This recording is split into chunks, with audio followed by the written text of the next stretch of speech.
मुद्दा क्रमांक 2, 5 वर्षात ओमराजेला 19 ते 24 जो खासदार निधी मिळाला त्या खासदार निधीमधला एक पैसाही माझा अखर्चित राहिलेला नाही. तुम्ही ही माहिती MP लॅडवरनं काढू शकता. आता मुद्दा 3, माझ्या लोकसभा कार्यक्षेत्रामध्ये येणाऱ्या बूथची संख्या ही साधारणतः 2475 पर्यंत आहे. 2475. मला 5 वर्षात खासदार निधी एका वर्षाला 5 कोटी रुपये मिळतो. 5 वर्षाचा किती झाला? 25 कोटी. 25 कोटी खासदार निधीला जर 2475 बूथ न भागलं तर एका बूथला 1 लाख वर काहीतरी 2000-3000 रुपये मिळतील. 1 लाख रुपयात काम होणारं सांगा मला, तुम्ही समजून सांगा की 1 लाख रुपयात अमुक काम होतंय कुठल्याही गावात. तेही 5 वर्षातलं बरं का, हा निधी मी मिळणारा 5 वर्षातला सांगतोय. कुठल्याही गावात 1 लाख रुपयात एका बूथवर काम होऊ शकत नाही, वस्तुस्थिती आहे. किमान 7 लाख रुपये ते 10 लाख रुपये. मग सभा मंडपाचं काम असेल, गावातलं सार्वजनिक सभागृह असेल, गावातल्या एखाद्या शाळेचं काम असेल, शाळेच्या कंपाऊंड वॉलचं काम असेल, त्याचबरोबर रस्त्याचं काम असेल, या कुठल्याही कामाला कमीत कमी 7 लाख आणि जास्तीत जास्त 10 लाख रुपये निधी देणं क्रमप्राप्त आहे, तरच ते काम पूर्ण होत आहे. जर एका गावात 7 लाख ते 10 लाख रुपये खासदार निधी गेला तर साधारणतः जवळपास 5 ते 6 बूथ, कारण 7 बूथचे पैसे एका बूथला जाणार आहेत, म्हणजे 5 ते 6 बूथ काय होणार आहेत? निधीचे राहणार आहेत.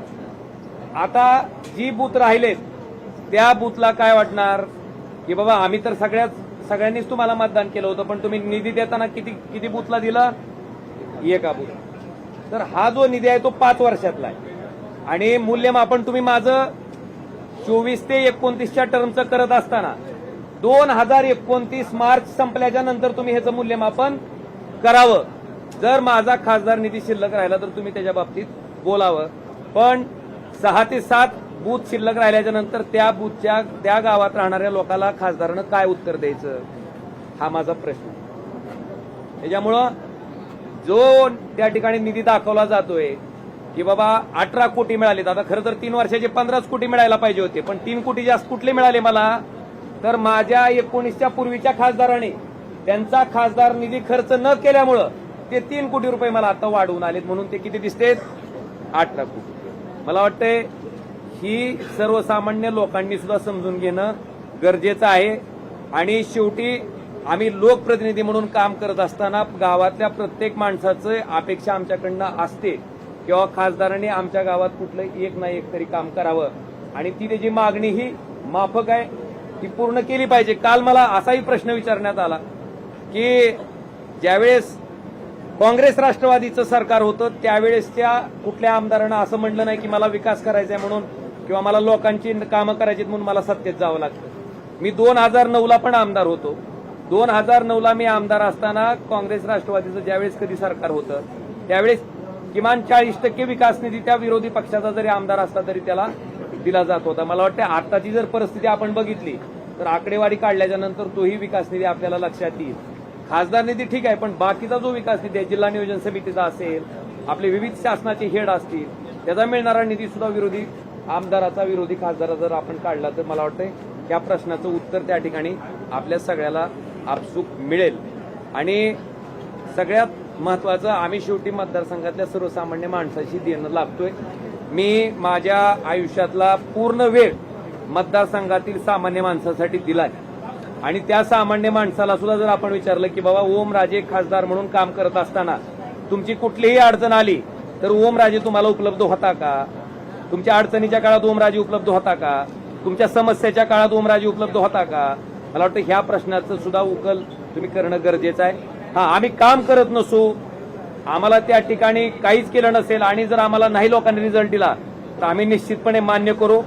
मी स्थानिक स्वराज्य संस्थेचं सुद्धा बोललो. मी अजून परत त्याचं तुम्हाला परत रिपिटेशन करतो.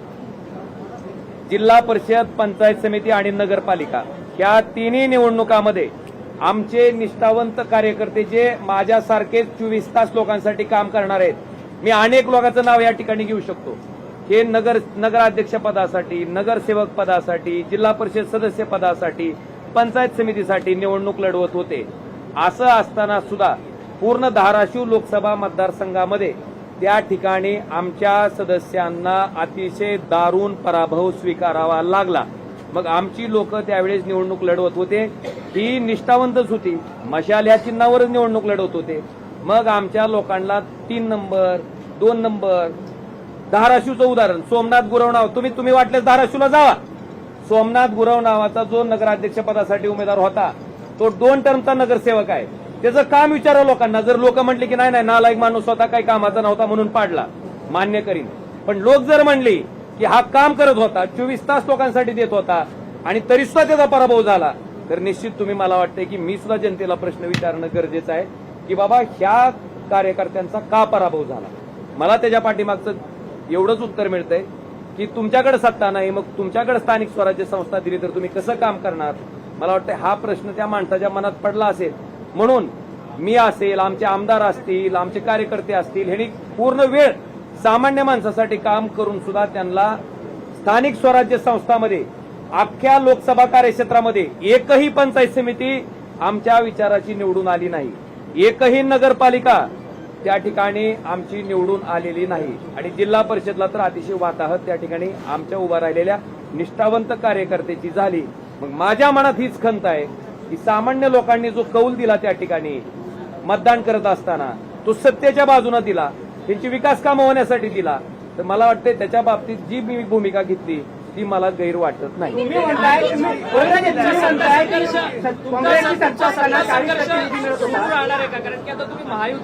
माझा आयुष्यातलं राजकारणात येण्याचं कारण मी कधीही लपवून ठेवलेलं नाही, मी कधीही झाकून ठेवलेलं नाही. आणि माझ्या मतदारसंघामध्ये जे मी बोललोय त्या मुद्द्यावर मी